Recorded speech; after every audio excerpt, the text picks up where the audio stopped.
Okay, welcome everybody to this second panel. And first of all, I'd just like to say it's a huge privilege to be here, Maha, and to be part of the launch of this really important bilateral chair, and congratulations again. So following on from the really fascinating first session where we looked at the kind of field of education and conflict more generally, we're going to pick up in this session on critiquing the kind of research industry in the field of education and conflict, and picking up on some of the themes that were touched upon in the first session, particularly by Rita around ideas of decolonization of knowledge production, etc. So I think there is lots of kind of nuggets of ideas that emerged in the first panel that we're going to pick up and unpick in a lot more detail. And in order to do that, we have some great friends and colleagues that will be speaking today. Our first speaker is Professor Tejendra Pherali, who's Professor in Education, Conflict and Peace at IOE, UCL's Faculty of Education and Society. So I'm going to hand, first of all, over to Tejendra. Thank you.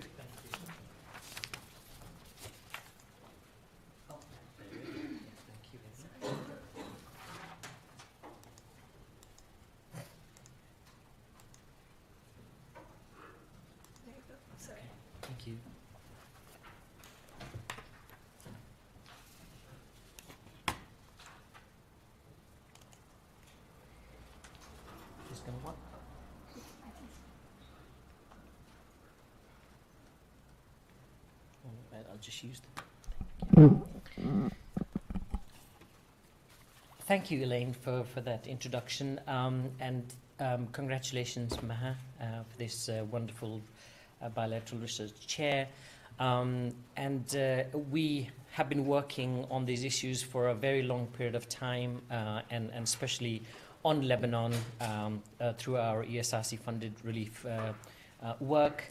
My background is, as I think you were trying to present, how academics and consultants, oscillate between the two. And I started my work in the context of conflict as a researcher for an international organization, as a research consultant. Then I decided to do my further study, and then ended up in the academia. I just want to begin with two stories.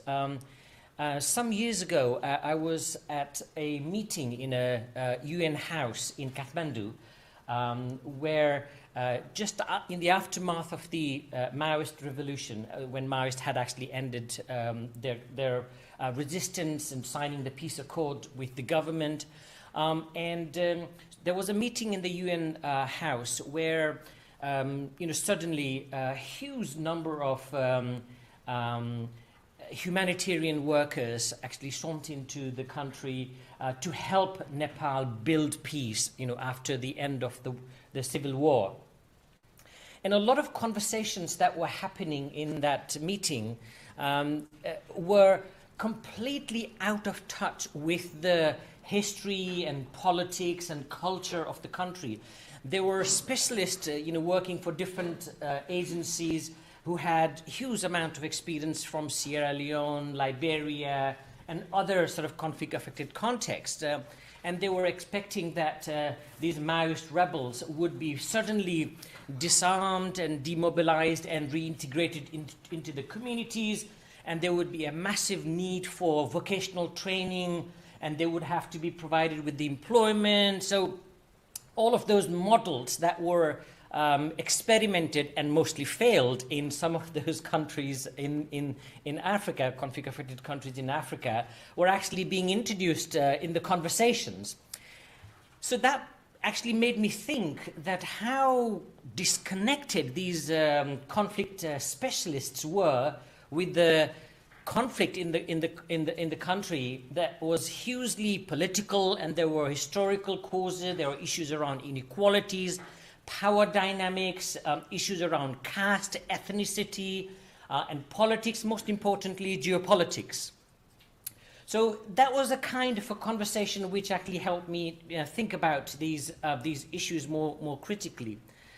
Another story later on, I worked on a political economy of education research with another colleague, a very senior colleague of ours, and we were invited to present at a meeting in the European Commission in Brussels, and I was a very enthusiastic doctoral scholar, and I was trying to prove myself in that very high-profile meeting, and I was bringing all those critical perspectives about how educational aid and interventions led by international organizations had completely failed in Nepal, and how donors were part of the problem and were actually fueling this negative educational outcomes because of the ways that their programmings had been implemented in Nepal, not actually realizing that the meeting there was actually full of all the donors. And I quickly realized after the meeting that it didn't go that well. And there was another presentation from Zimbabwe, and a colleague from aid agency was presenting, and they were suggesting that you could have actually taken the angle that Mr. X did, and you could have, and he was all talking about the critique that Mario was presenting earlier here. So I used to get some consultancy work until then, but for the subsequent 5 years, I heard nothing. I didn't get invited into any of these supposedly high-profile meetings.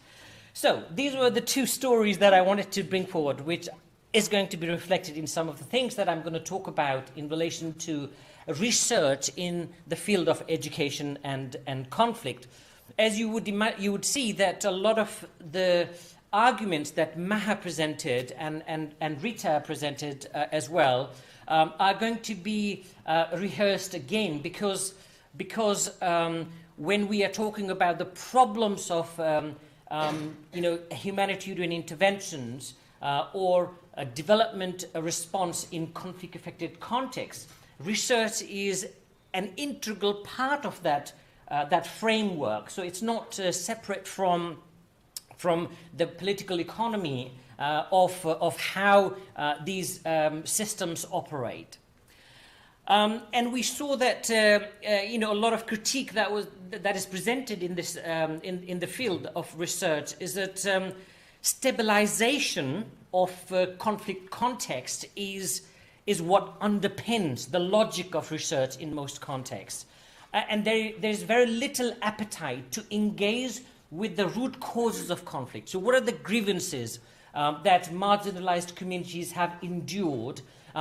Subsequently, they have actually resisted those structures. There's very little appetite to actually align with the arguments of the communities that have been oppressed and which has become the cause of violent conflict. Also, there's a dominant sort of thinking around conflict being an indigenous problem, that its roots are internal and it's kind of often driven by the internal factors. And there's very little appetite around engaging with the colonial legacies, geopolitics, and effects of global capitalism, and most importantly, donor interests. And I think how Mario was presenting about, what kinds of logics are being served, like who is being supported in Syria and who is not being supported, right? It's not the children who've been affected by violence being supported through education. It's about which side that we are taking in providing aid and where the aid is actually going to end for various political alliance reasons. The aid has ended almost for institutions in Afghanistan suddenly, and Myanmar is experiencing a similar kind of situation. So children who live in the context of conflict are not at the center of these decision-making processes. These are hugely sort of political. And then we know that the priorities for research are funder-led. So they very closely aligned with the political agenda of the donor countries, which is very explicit in relation to the selection of the countries that would be eligible for the British Academy bilateral chair, but also the ERIC program that was mentioned earlier by a colleague from FCDO. So there's very clear geopolitical and donor country interests in sort of prioritizing the context and then absenting the other context for research and intervention priorities. And most of these interests are very state-centric. For example, ethnic education departments in Myanmar, Karen, Mon, Shan, all of these education entities which have functioned despite the continuous attack by the military government in Myanmar, but not necessarily just the military government, but also even before that, when the NLD was in power, these education systems have survived despite all of those sort of attacks from the state. Yet a lot of research as well as interventions tend to be very state-centric. And we know in most of these conflict-affected contexts, states are dysfunctional or they are oppressive. And how do you actually align with the refugee communities whose voice is completely absent in these policy discussions? I think the point that Maham made at the beginning. So that's another problem. So because the title that we've been given about this is critiquing what is wrong, so that's what I'm trying to articulate. But also the word industry, as you can see, by default, I think there is an intention that there is a problem which we need to debate. And then the other question is about who actually benefits from research. And I think usually it is the community that is at the sort of macro level who sets the agenda, who is out of touch in relation to the struggles of the people at the grassroots, are the main audience of the research. And I think the people who produce knowledge, for example, refugee communities, grassroots communities, people who are involved in social movements against the oppressions they experience, they are really part of this knowledge dissemination process. So knowledge is somehow kind of stolen from those and then actually put behind the quite exclusive sort of spaces like academia or the spaces which are not accessible to those communities. And this is also an ethical problem of how that knowledge is actually captured and stolen and never returned to the communities who actually produce it. Research designs tend to be quite problematic again, that we are very much fixated with very Eurocentric and predetermined kind of research methodologies, which are often submitted to the research councils or the donors, and then going out there and enforcing those methodologies in the context which are hugely complex, and there's very little space and room for negotiation with the participants. And then these participants who contribute to production of knowledge may be refugees, conflict-affected populations, or internally displaced populations, or teachers or educational planners who are working in those real contexts, are seen as rather sort of vulnerable, lacking in agency. There's this idea of we need to deliver service to them and we need to solve their problems. That kind of deficit model tends to dominate the thinking of these major research programs, and that's another issue. And the point Maha was mentioning earlier is that these educational interventions tend to be very apolitical. They don't necessarily engage with the politics of education and the history of the context where these educational programs are designed and deliver, tend to focus on issues of textbooks distribution, setting up tents, in order to kind of provide education for children who've just arrived from these countries of conflict, maybe recruiting some teachers, etc., etc. But I think that is hugely political. There is an intention, implicit intention, not to engage with the politics that is so powerfully embedded. So by not engaging in the politics of education, these approaches are actually legitimizing the systems of status quo, and allowing this very state-centric and very insensitive to the people who are affected, that kind of model to prevail and to even become stronger.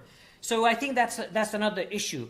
And usually, as we know, that research programs tend to be very complicit to the power because of a whole range of legal issues of operation and so forth.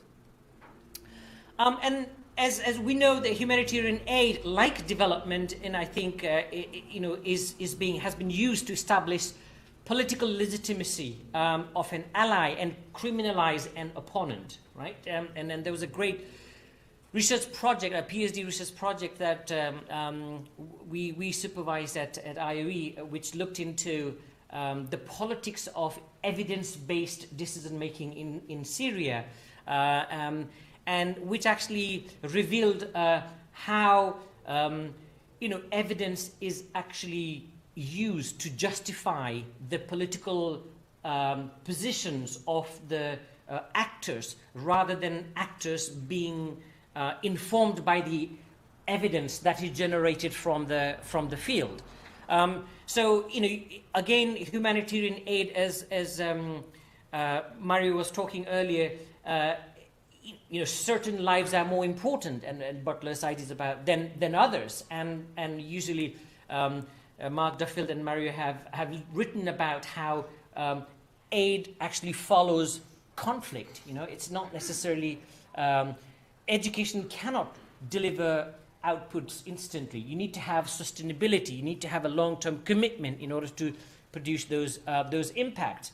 Yet we see how programs and contexts are certainly prioritized and then deprioritized. So I think these are critical issues in research as well. And then I think there is this research into how to stabilize the resistance, tend to kind of underpin. And I remember another story of Madhesi movement that erupted around 2007 in my own native Nepal.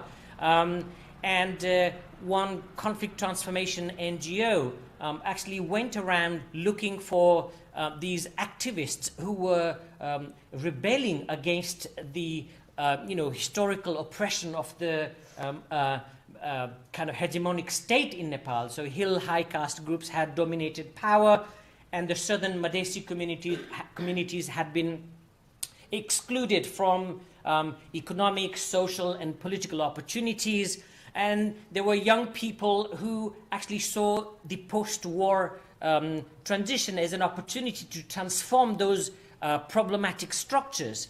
And a lot of young people who were, educated, very committed to the grassroots struggles and freedom and equity and representation of those local communities, those activists were actually targeted by these INGOs, which actually arrived to build peace, and then they were brought into these programs providing their employment and completely pacifying and neutralizing their struggle for social justice, and making them to these very mechanistic, bringing communities together, interacting, communicating and discussing, providing space, very much NGOization of the whole struggle.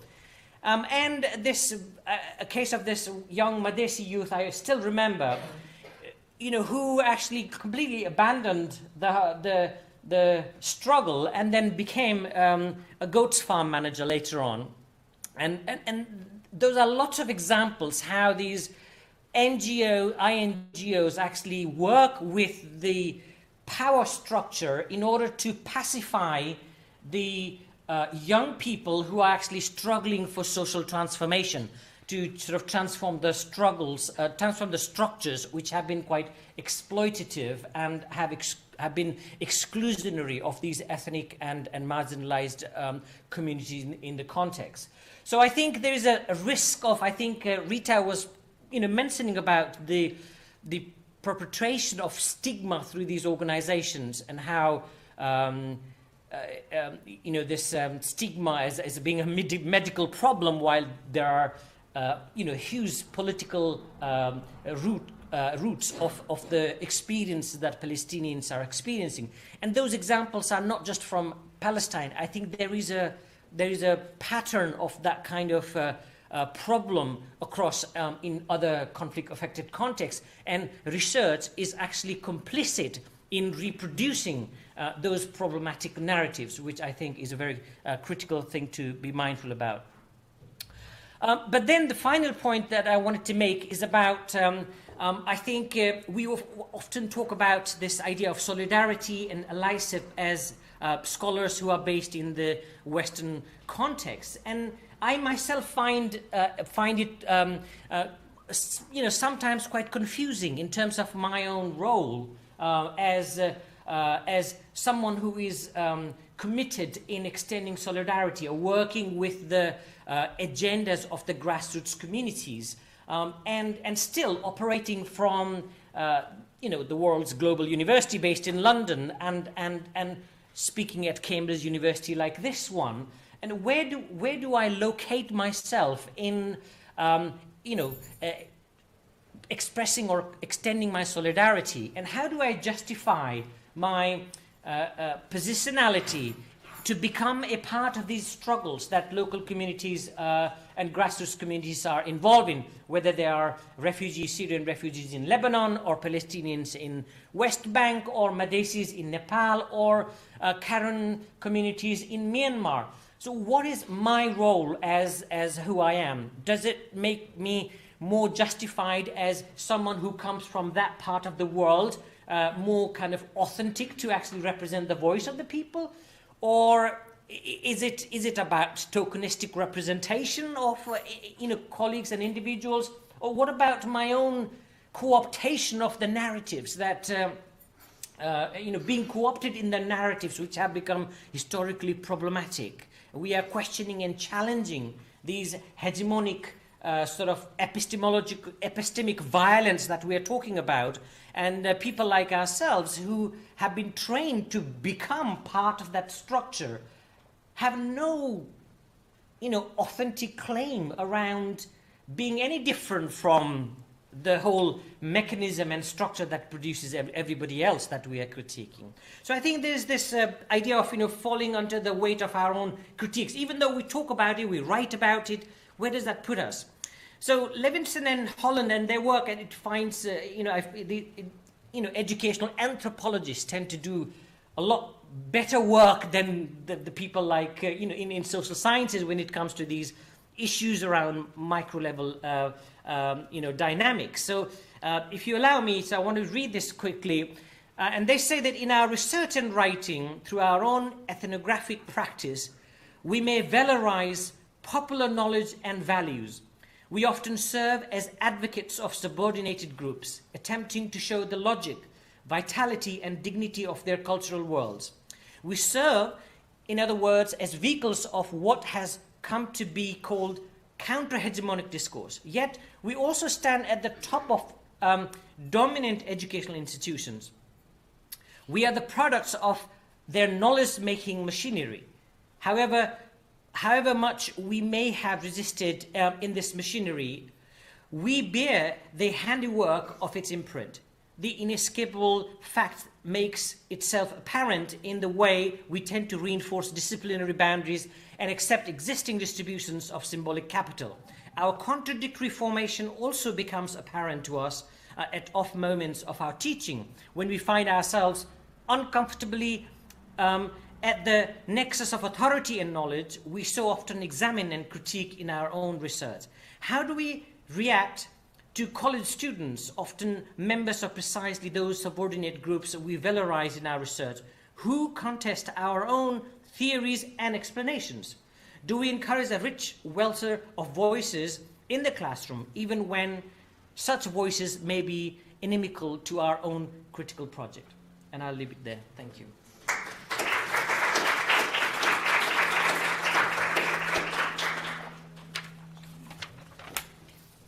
Thanks so much, Tejendra. Plenty of food for thought there, which I know is going to be picked up and developed further by our next two speakers, who I think are going to talk in conversation, right? So here in Cambridge, we have Dr. Leila Kadiwal, who's a lecturer in education and international development at the Institute of Education, and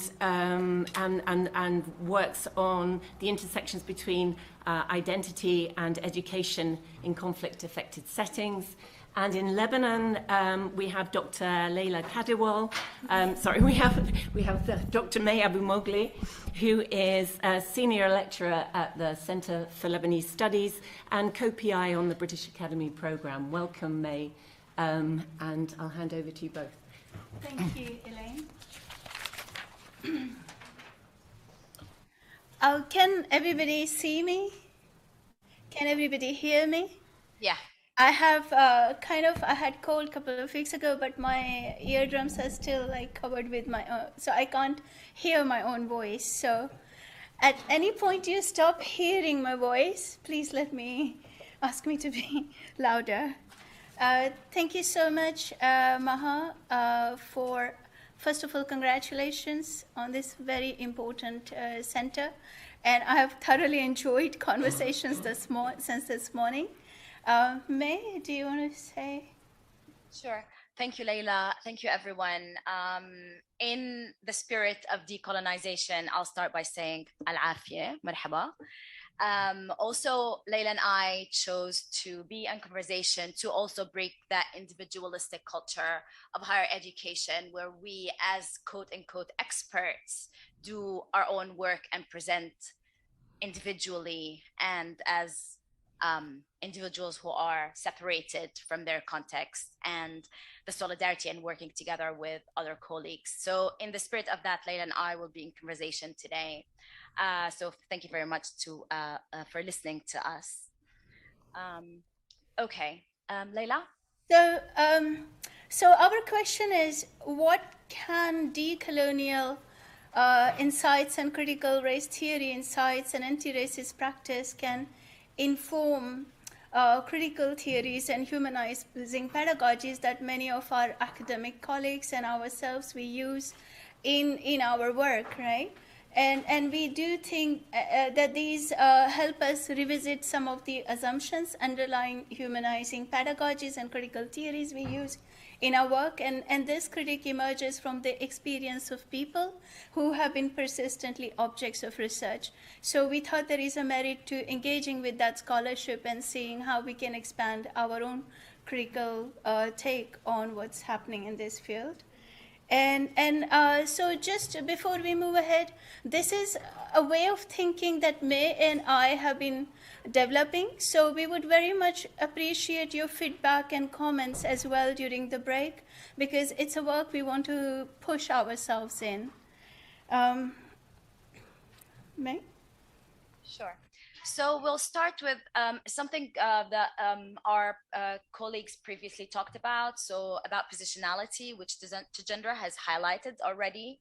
And we want to explain why our value system, way of working, what we produce as knowledge, where is it coming from, and how we developed it. And basically, it's because we believe that our positionality and value system stems and comes from our experiences, our childhoods, what we've been through. So, for example, what Rita was showing, university students going to be Zayd during the invasion of 2002, that was actually me. I went through that. I went on carts. I went through that water. So everything that has to do with higher education, decolonization, understanding colonialism, being a student going through that, actually is what framed my way of thinking and ideas about knowledge production and how we should dismantle this system of colonization.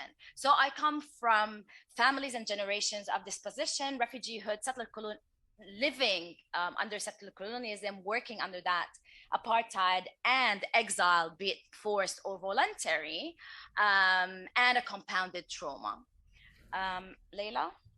Yeah, I think and where does my positionality come from, or knowledge? So I come from rural central India, where there has been very long state-sponsored terrorism against the local indigenous populations, the called Adivasis, who have been displaced from their forest for mining and other purposes. Many of them have ended up as laborers for the factories in urban slums. But there is also a huge internal displacement and migration because of the various impacts of climate crisis and livelihood crisis. Pandemic hasn't been great. And India has, what scholars are talking about, moved from neoliberal state to neo-fascist state. And there is a huge global complicity here as well from some of the very powerful donors who claim to help the most marginalized girls. Some of those governments themselves are also allied with. So I'll give you an example.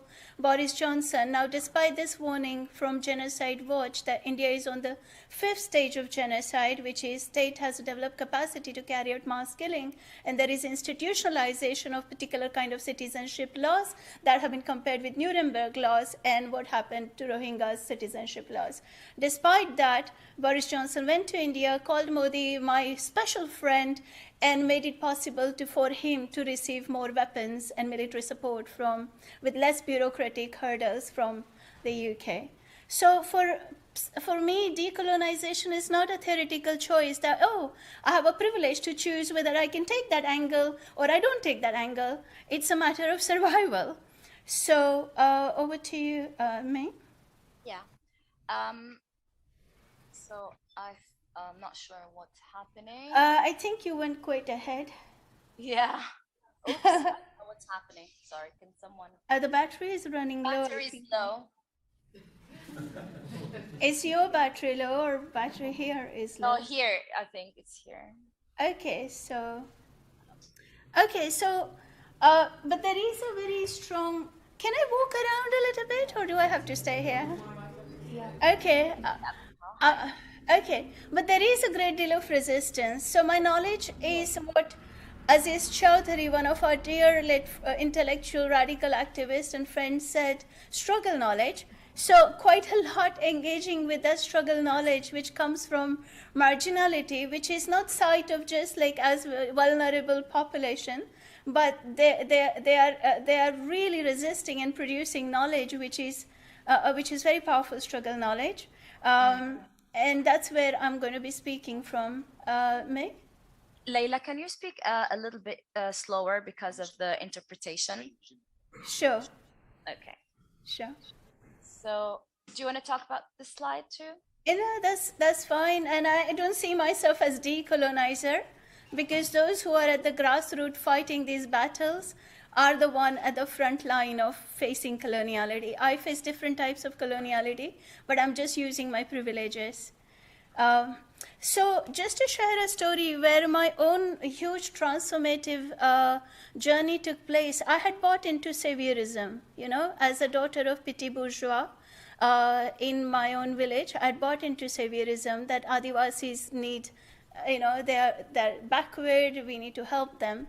I had bought into that discourse myself. But as I started working with Dalit activist friends, they said, you know what, we don't need saviors. We don't need you to come and say, help us or save us. What we need you to do is open critical consciousness of your own privileged circles, that how their silences, their complicities, and their various practices are causing us. So we don't want to be subjects of randomized trial control. You rather do the work with the elites and open their critical consciousness. So, May? Sure. Okay, so now that we've talked about our positionalities and when we come from, Leila presented collectives and individuals who inspired her work and thinking. There was a slide that was missed, but it was about Palestinian teachers who inspired my work because they not only go against settler colonialism and the army every day, but also they're fighting against an authoritarian ruling elite that were put in place to actually as a continuation of colonization and an extra layer for that to sustain it. And teachers have been going face to face with that ruling authority that's being going against any type of education for liberation in Palestine, turning education in Palestine to a tool for neoliberalism and even more exploitation of Palestinians. So to look at modes of decolonization, Leila and we use a model was developed by Andriotti, looking at different steps. So if you look at, for example, a higher education institution or a research institution, sometimes they think, okay, well, everything is awesome. We're saving the world. We're putting the best effort we can to save these girls or save, I don't know, Afghani girls or Lebanese girls or Palestinian men or whatever it is. So everything is great. The programs we do are great and you should be thankful. This is where the heightened coloniality comes in. And this is one of the models that sometimes, and I would say the majority of times, we work through and we work within. The second step or the second mode is where soft reforms happen, where maybe someone critiques the whole everything is awesome. So what institutions do shyly, they start doing small reforms. So if you're in a higher education institution, you look at your reading list, you're like, okay, let's pick some non-white sounding names. Okay, instead of Alan Smith, let's put Muhammad Abdullah, right? And this is how you do a soft reform. So it's not really, it's just tinkering a little bit with the reading lists. Or for example, creating a diversity and equality committee that doesn't really do much, but put a quota for hiring more people of color, for example. Regardless of what the background of these people of color are, if they're already co-opted, it doesn't matter. It's just, it looks better. So that's that kind of soft reform, which also we can see many times in higher education institutions. The next mode is radical reform. While this is a little bit more substantial and there is an acknowledgement of that there is like well-rooted inequalities within the system, systemized inequalities that marginalized groups and individuals, the reform, while called radical, it's still within the system. So you want to improve the system itself, while historically and its creation, it was created colonial. So what you're doing is you're doing a bit of a reform, but not really revolutionizing the system. The last one is beyond reform, and this is where actually you dismantle the systems of inequalities, the systems of privileges, the hierarchies, and you start a new something with an equal outlook and more justice in mind. Of course, the fourth mode, we haven't seen it, and I mean, I'm not very hopeful. I don't think we're going to see it anytime soon. So we'll speak to the fourth mode a bit later in this conversation. Shall we move forward? Meg? Yeah, I just want to talk about the other model, which is the complicity to liberation. That was inspired by the Andriotti 4 modes. But with my colleague Samer Abdel-Noor, we came up with the idea of, if you want to do research ethically and have that research talk to people who are being marginalized and actually struggling on the ground, where does your complicity start as a researcher, and how do you move from being complicit with the system towards research for reparation and liberation? And we can talk about this a little bit later. Okay, so we'll very quickly speak to 5 key themes. I won't go over the list, but let's go to the first one, epistemic racism, sexism. Sorry about those Indo-Arabic numerals. Okay, so one critique that is central to our conversation is existing research canon in westernized institutions on education and conflict can fit into what Gross-Figel calls epistemic racism and sexism. As Linda Tejendra Smith the Maori indigenous scholar also says that critical theories do not consider local critical approaches. They undermine indigenous, feminist, and liberatory knowledge. And often, in my own observation of listening to various people talking about education and conflict research, I quite often wonder, can this not fall under this Columbus discovered the America paradigm, where Eurocentric researchers are talking to each other, but quite often a complete disregard for standpoints and scholarship of historically marginalized populations. So I see some dissonances. On one hand, the local decolonial projects place coloniality in the center and unpack within their own context. Current frameworks tend to elevate theories and whiteness of the white scholars as the primary referent. And repeatedly, white voices are heard speaking over BIPOC in terms of what they want and what they need to help them improve their deficiency and build their capacities. So we do see there is a sense of epistemic racism. And the other thing which is argued as epistemic arrogance is liberation is a particular project. It absolutely localized, contextualized project.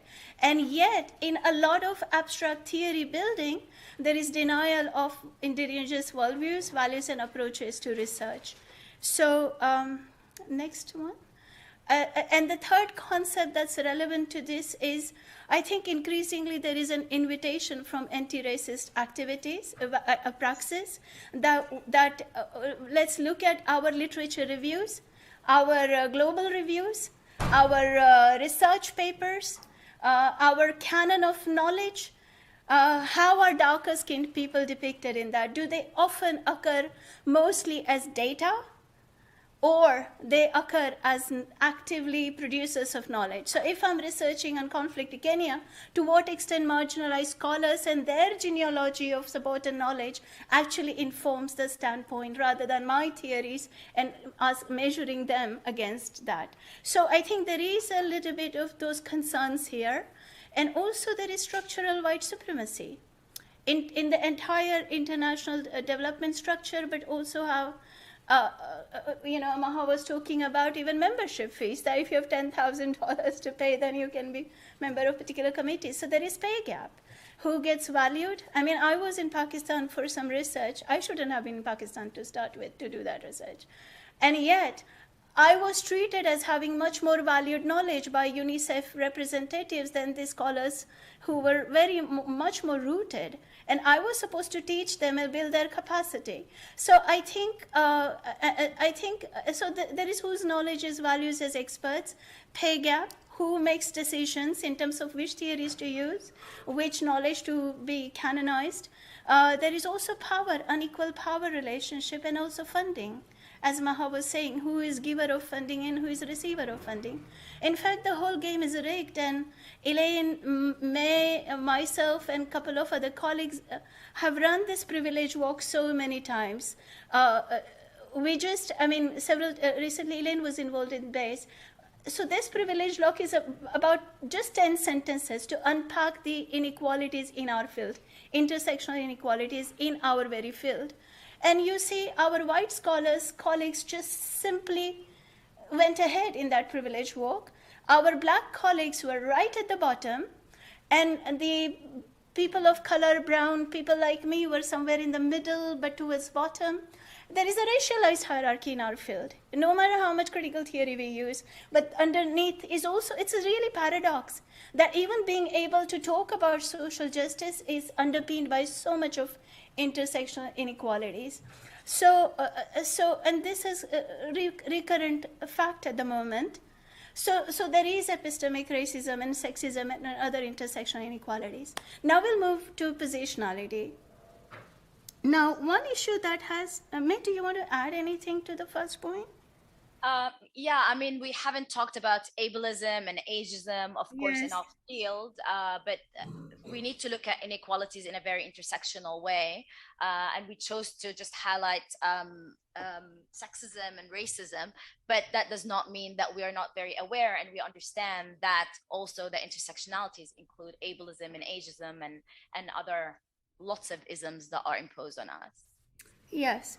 So let's move to quickly positionality, which has come up in Maha's slide quite early on.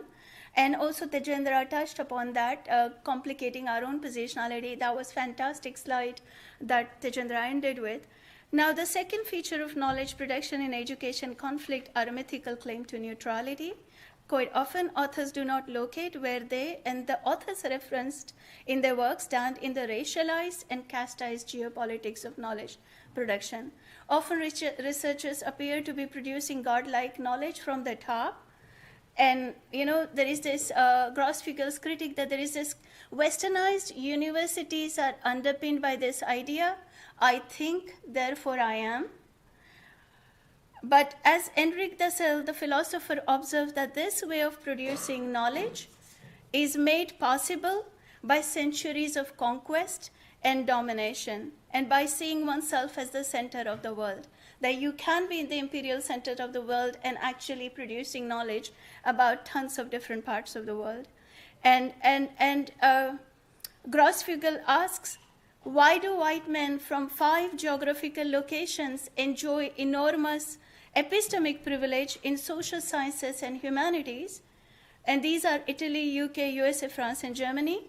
He answers, not only knowledge of those deemed racially inferior has been marginalized over centuries and continues to be marginalized today, but also thousands of women in Europe with indigenous knowledges were burnt alive as witches to cement capitalist patriarchal order.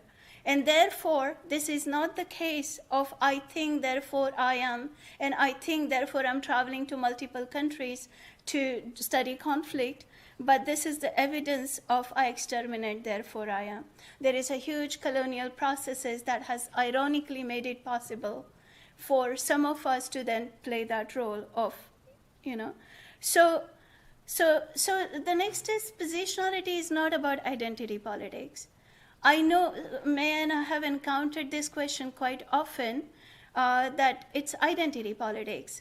But it's not identity politics. When Black Lives Matter activists point out structural disadvantage, it's the white supremacists who make it about identity politics. So our invitation to our own colleagues is that let's not make it about identity politics when our own field is so much intersectionally creates those power disparities. So it is actually invitation to critical reflexivity, what funds our own privileges, to say or speak. And Sylvia called to question our own internal colonialism. And May and I do not see ourselves about this. We ourselves see actually as complicit, and therefore constantly unlearning our own complicity. And this is also invitation to check our privileges as researchers. Now, before I give example of ironies, I shouldn't have used acceptance, but just there is also use of there is acknowledgement of 4R from work in irony. May, shall I start with the example, or do you want to add something? Sure. No, sure, go ahead. Now, let me take the example of irony.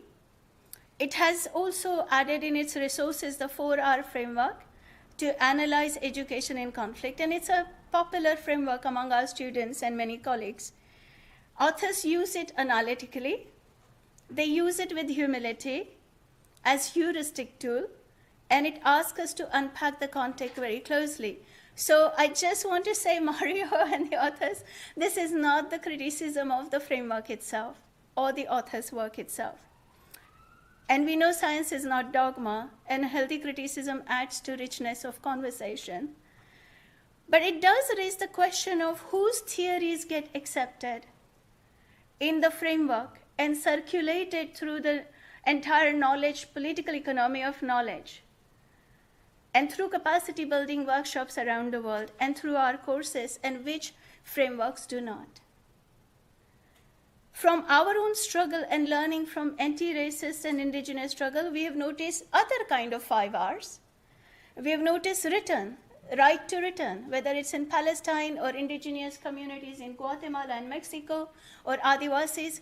There is return, that concept is so important to their struggle.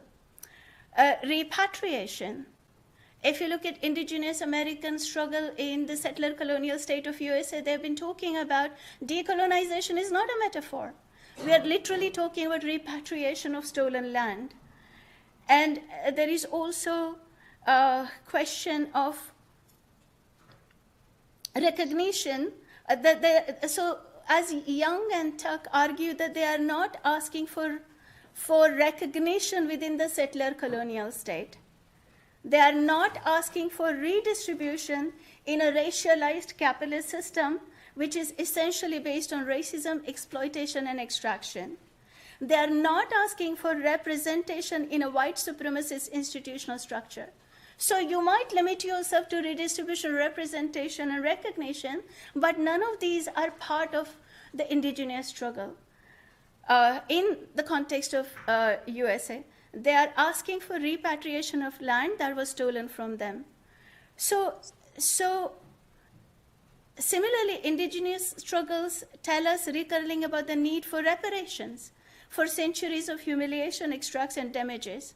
Another concept comes from restoring, which is excavating knowledge, histories, and narratives from the perspectives of the most marginalized. In their own terms, and by themselves, they do not want us to be author of their stories and make our career out of it. So why are the theories of return, repatriation, reparations, reciprocity, restoring are not accepted or mainstreamed by INE? So what is the positionality of INE here? The next question to ask positionality of the theory makers themselves. We do need to question in what ways do the theories that emerge from imperial centers of power and from relatively low intensity struggle differ from the theories that are offered by those located in high intensity struggle. What concepts each kind of scholars prioritize and why is so? Therefore, we invite our own colleagues to reflect on positionality seriously, which is an invitation to check what privilege certain theories and not other theories, and how our locations also can be implicated in that. Okay, May, over to you.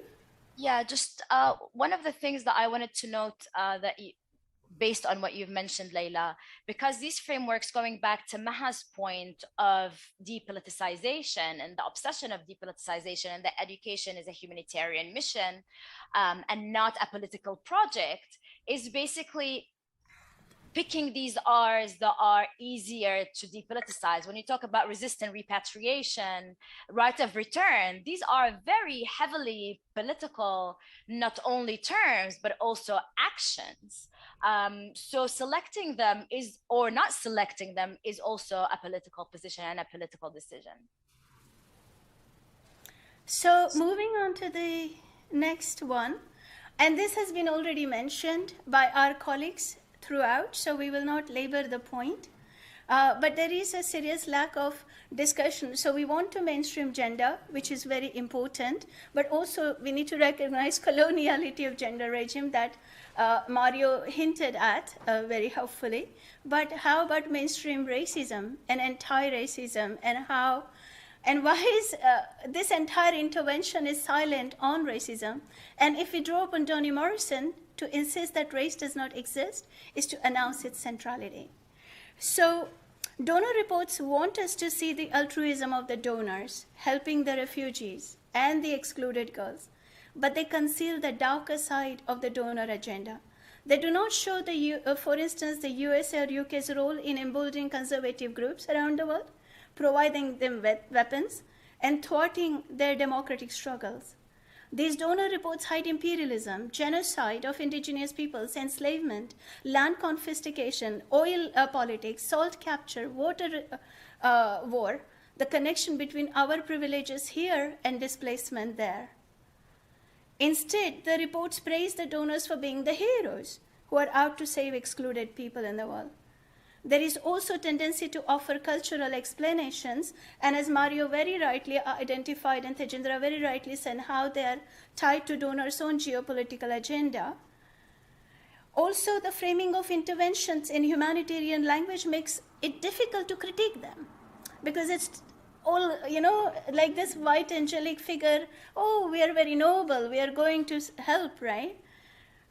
So, okay, I don't, do we have time? So I won't go into example. Yeah, I think we need to go a little bit faster. Yeah, I think we can move on. Let's not give the example here. Now I'll go to the next point, uncritical reproduction of modern colonial categories. Now, there is an entire body of knowledge that unpicks how our knowledge production today, whether we use critical theory or we don't use critical theory, is still influenced by modern colonial world's knowledge production system. And it's capitalist patriarchal, it's Western-centric, Christian-centric, and it's modern colonial knowledge, which is part of Westernized academia, but also by extension has gone into international development infrastructures. So that knowledge production system was founded since 1492, when Muslim rule in Andalusia was dismantled. There was anti-Muslim and anti-Jew genocide, and there was Christian empire came to place, and that's the year when Columbus went to the Americas. So this modern colonial knowledge system has 600 years of genealogy. So it does shape the way critical theorists also imagine the world. Now I'll just give you an example. Education. What is the view of education? Quite often, even in critical social justice theories, it also still uncritically reproduces Western-centric modernity in its view of education. Quite often, the idea of redistribution is implied within the existing economic system, which is founded on slavery, which is inherently tied to continuous subjugation of one group of people by the other, and racism. So that view of redistribution still doesn't help. Nation state. It itself is a modern colonial category, and it is also uncritically invoked and reinforced in many of these theories.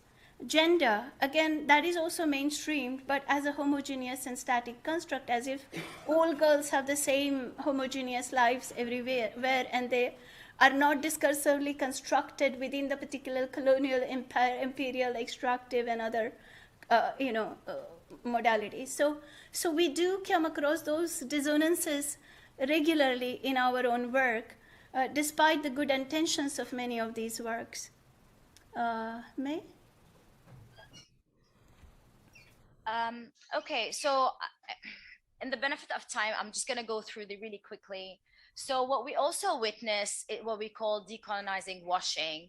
So going back to the soft reforms that I mentioned before, and the decoloniality continuum we are still on the complicit side, what is being done is that decolonization becomes a buzzword, like gender, like equality, like inclusion. Now everyone wants to decolonize, and we have these conferences on decolonizations and workshop where you get international organizations involved, and you see the people around the table, and you see that structurally, systematically, there's no political will to actually dismantle these structures of colonialism, but actually making bits of changes that are not really substantial and does not get us to where we need to be in terms of repatriation, resistance, right to return, and all these framings that Leila was talking about. So using it as a metaphor, as a buzzword.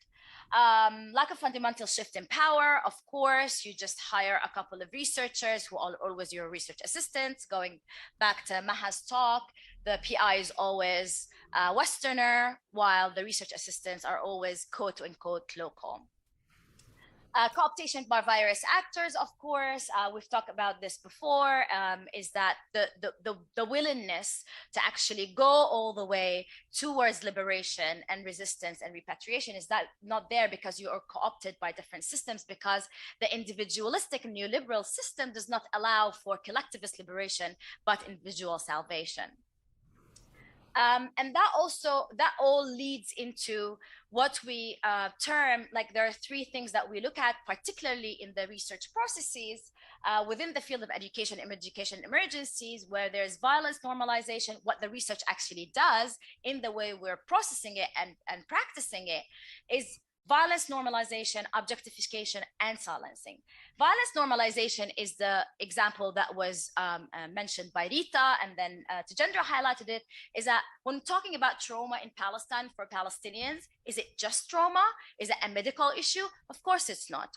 But when we deal with it as humanitarian sector or researchers as a normal trauma thing, then that's violently normalizing something that shouldn't be normalized, because the root causes of it are injustices and colonialism.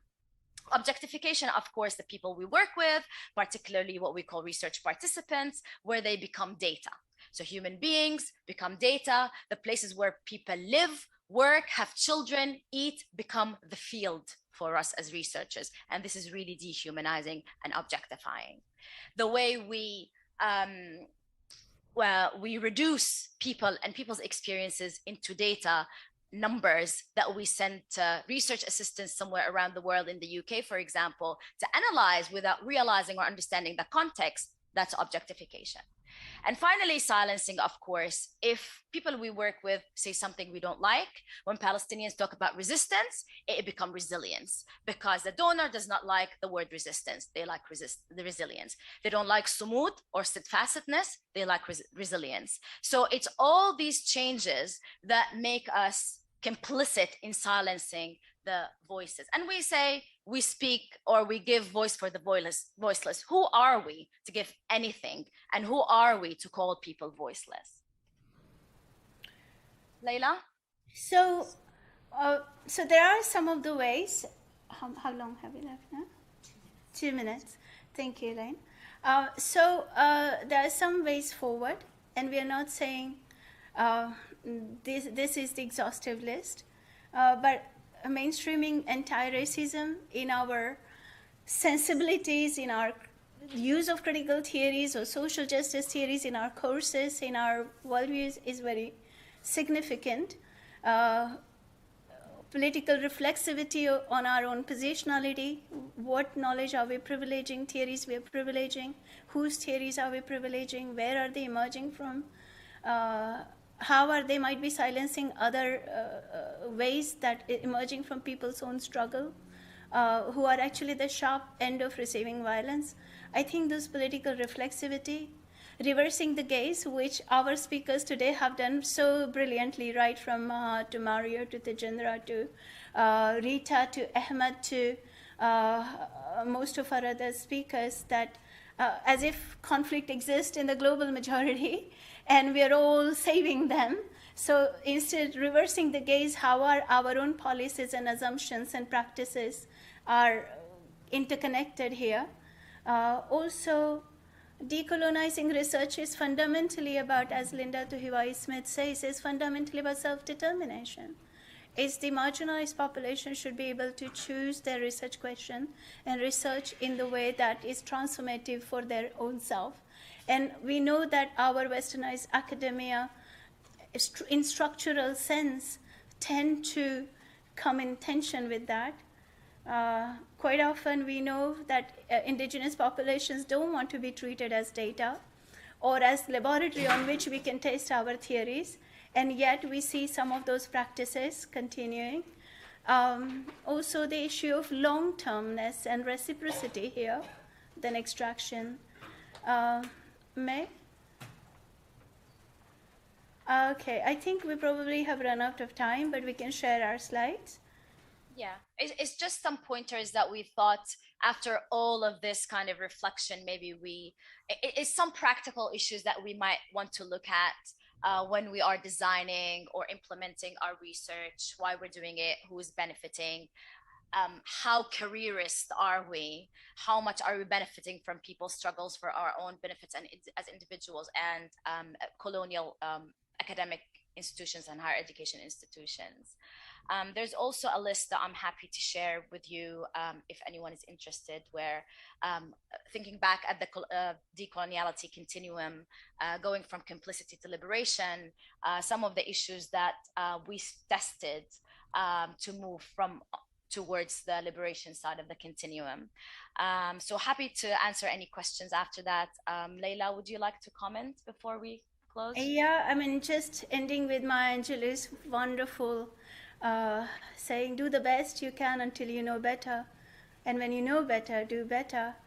And when we are saying turning the upside world down, we are not saying this is literally is a case, but we are saying let's question Eurocentrism embedded in critical theories as well. And it's not just swapping places with, as May was saying earlier, but really questioning entire field of knowledge production. Thank you so very much for listening to us. We're still evolving and coming up with our sharpening our critique and thinking, and you would be absolutely welcome to join us in this journey. Thank you. Thank you very much.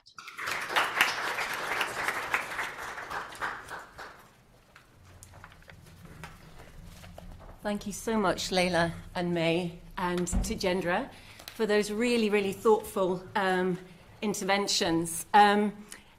Elaine picked up on the theme of disruption earlier, disrupting the field, the education field of education and conflict, and I think that theme continued throughout that session.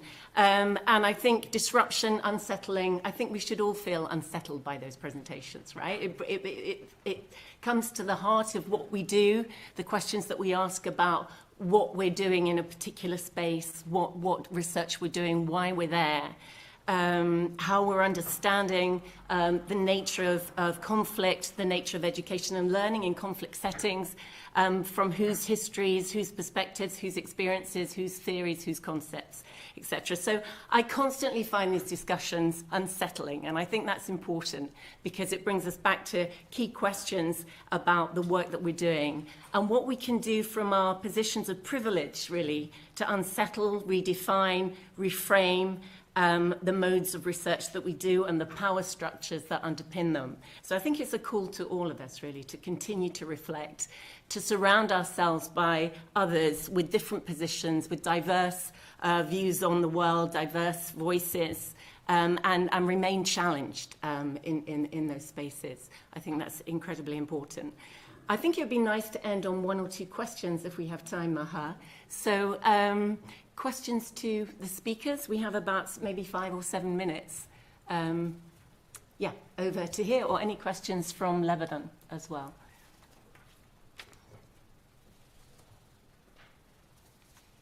Being silenced. We have a question here in Lebanon. Thanks, May.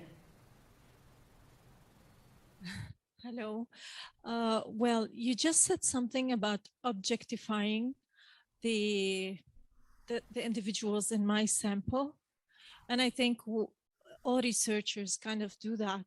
I was wondering, how can I not objectify the individuals in my sample? Because I have to turn them into numbers and kind of facts sometimes, right? Thank you for the question. Maha or, May or Leila, do you want to respond to that? Respond to not your data statement by. I can try to respond to that. Yeah. So basically, I don't have an answer for this. It's a continuous process where critical researchers need to keep talking about. But firstly, the obsession with numbers and statistics, that it gives you a generalizable kind of situation. So 100 million girls don't go to school. Who are these girls? What do they do? Why aren't they going to school? So where you lose the nuances so that you would understand, so that when you program or think of quote unquote solutions, you don't give solutions to numbers of people. So it's just being very, very mindful of how much we're reducing the people's experiences, people's lives into mere numbers to be able to fund a program without all these nuances and eventually not getting anywhere. So that's in terms of programming, particularly for mass education systems, and talking about all the concepts we talked about, like saviorism and gender and all that. In terms of other researchers like PhD students, for example, I think there's a bigger leeway there because we have the time to do it. We're not asked to generalize. We're not programming anything. And I think there where you can actually be very critical. And there's lots of ways where you actually not only include the people you work with, but also put them in the center and the forefront. Why are we asking these questions of why are we doing this research? avoiding over-researched communities. Like I know there's papers about over-researched communities, Palestinians in Lebanon. Why do you go to only one camp? Because it's easy for us, because it's accessible, because people speak English, because people are used to researchers. So your data, even if you want to call it data, it's skewed for the gaze of the researcher or the Westerners most of the time. So it's just being very mindful of these issues. And it's an ongoing process. I don't think we're going to 100% not objectify, because that's part of research, because you are very subjective in your own selection as a researcher. So you can't be 100% not doing it, but just be very mindful of it, I think. I think that's a brilliant response, May. And just to add, I'm not your data. I mean, this is Abhay Kaka, who was an Adivasi activist who passed on very young, in his 30s, unfortunately. So Adivasi communities, which has indigenous absolutely historically marginalized indigenous populations, they have generated so much of incredible struggle knowledge over centuries. And yet in India's cultural, political economy of knowledge production, their knowledge has not been brought to the center or taken use. So Adivasis tend to continuously appear as data in our own mainstream political economy of knowledge production by the Savarna caste group, upper caste group. So the Adivasis only appear as data, not as knowledge producers, right? And even in our works here quite often, black and brown people in our reading list, our theories tend to be very northern centric, and people from the global majority tend to keep appearing as data. So this is a resistance from the historically marginalized group, that why am I appearing only as your data, right? Why am I not seen validly as human being who produces knowledge? Rather, there is a colonial tendency to describe these populations as primitive, whose knowledge is not knowledge, it's superstition. So there is a context to that. I hope that answers. Thank you, Leila. Can I add just one more thing to that? And I think Maha always speaks to this, and we have conversations about this because we experienced it in our work, is that the Northern or Western scholars can produce theory, but we are always the case study. And I think that needs to be broken down. And Maha always mentions this, and we discuss it. And I think that's a very important point to highlight. Yeah. Thank you. وي دكتور مي، عندي سؤال. دكتور مي، من خلال اللي عرضتيه قبل شوي على الأسماء، التغيرات السطحية اللي بيجروها بالأبحاث والكتب، في أكثر من هيك. نحن بلبنان حتى بالبلاد العربية في بعض الأسماء اللي هي تنتمي إلى بعض المذاهب بحطوها بطريقة أنه هن يمكن يكونوا حرامية أو خارجين عن القانون. كمان هيدي الشغلة كتير فيها تمييز عنصري، وكتير بتأثر على التعاطي بين الناس. نقطة تانية كمان هي ببلد واحد مثل لبنان بتعطي يعني مناطقية، يعني صار في تمييز عنصري مش بالحجاب أو بالدين أو بالطائفة أو بالمذهب، صار في مناطقية، يعني أنت من هذه المنطقة. كمان هيدا شيء لازم يؤخذ بعين الاعتبار بكل الأبحاث اللي عم بتصير. يعني لا، لبنان كل حدا ببلده هو ببلده، كل المناطق لازم يكون موجود. يعني مشان هيدي الحدود ما تكون موجودة يعني مناطقية، أنت من هون يعني أنت بتفكر هيك. هيدي ستيريوتيب اللي نحن نحملها حتى بالبلاد العربية. يعني أنا رحت على البلاد العربية بعدهم نفس الشيء. يعني أنت من لبنان يعني هيك، أنت من فلسطين يعني هيك. يا هيك بالأبحاث تكون في أكثر نفوت بهالمناهج اللي هن عم بيقولوا عم تتعدل وعم بتصير أكثر إنه على تلاقي الآخر والإنسانية. نحن بنلاقينا هي كثير سطحية، يعني أوفون هي ما عم تكون 100% موجودة بالتعاطي على الأرض. فعشان هيك يمكن أكثر ننزل على الأرض ببعض الأمور، بعض الأبحاث، بعض الدراسات، لنشوف ليش هالستيريوتيب حملينا مننا نحن للآخرين ومن الآخرين لنا. فهو هيدا سؤالي، إذا في شيء إن شاء الله قريبا بهيدا الموضوع كمان. شكرا لكم ويعطيكم ألف عافية. السؤال إنه ليش الأبحاث هيك بتعمل تنميط لبعض المجموعات. ما هو هون بتيجي مثلا الفكرة اللي طرحتها ليلى، إنه المجتمعات، بعض المجتمعات المهمشة مثلا بالهند اللي هي دائما بنظر لها انه هي اقل او اوطى وغير قادره على انتاج المعرفه. هون انت بدك تكسري هاي النمطيه. وهون الفكره انه الواحد يكون عنده اللي احنا ذكرناه اللي هو البوليتيكال ريفلكسيفيتي، انه انت ما بتشتغلي بالفراغ، دائما في سياق سياسي اجتماعي اقتصادي. هو الباحث او الباحث لازم يكون، هي مسؤوليه الباحث والباحثه انه يكون عندهم هاي القدره إنهم يفهموا شو هو السياق ويكونوا عندهم الوعي السياسي والاجتماعي والحساسية إنهم ما ينتجوا هذا النوع من المعرفة. أتمنى إني أكون جاوبت.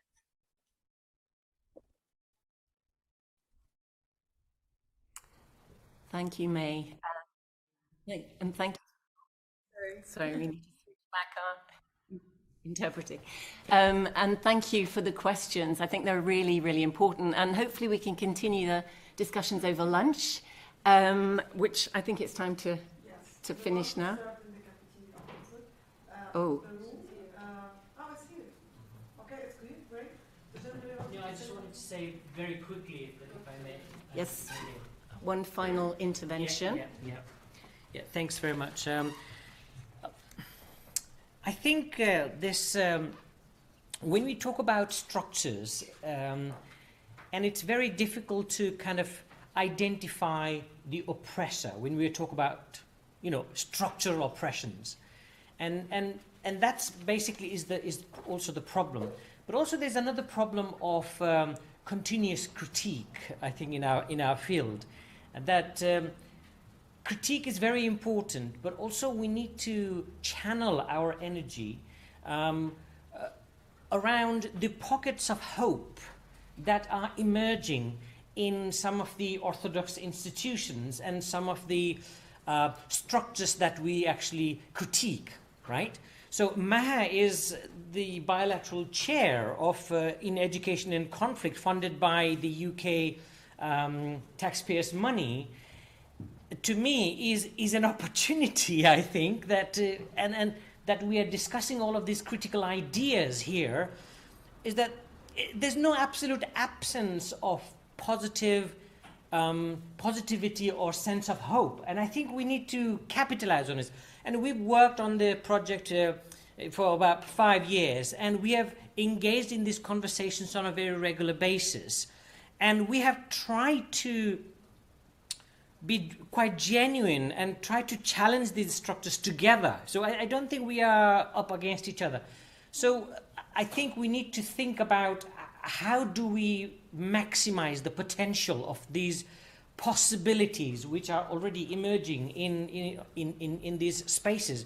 I mean, when you go to UNESCO or FCDO, individual colleagues that we interact with, they enormously share some of these issues that we actually are discussing here. And we need to find ways of channeling these ideas to enable a substantial shift in the structures which have become problematic. I just wanted to say that. Thanks, Tejendra. Ending on that note of hope and building bridges, we're going to stop there for lunch. And thank you, everybody, to our panelists, to our speakers, to everyone that asked questions, etc. Thank you. Bye.